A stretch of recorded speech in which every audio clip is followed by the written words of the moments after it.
রান্না করবো রুই মাছ। এই যে রুই মাছ ছিল ঘরে, এখন রুই মাছ রান্না করবো। এখানে আমি আলুটাকে ভালো করে ভেজে নিয়েছি, তো আমি এখন মশলা দিয়ে দেবো।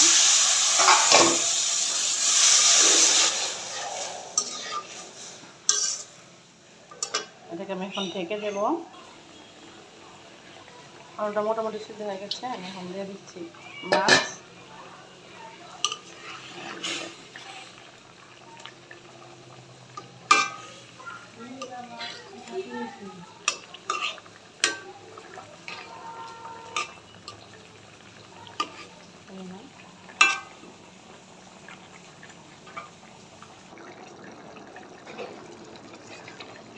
আলু টমেটো দিয়ে রুই মাছের পাতলা ঝোল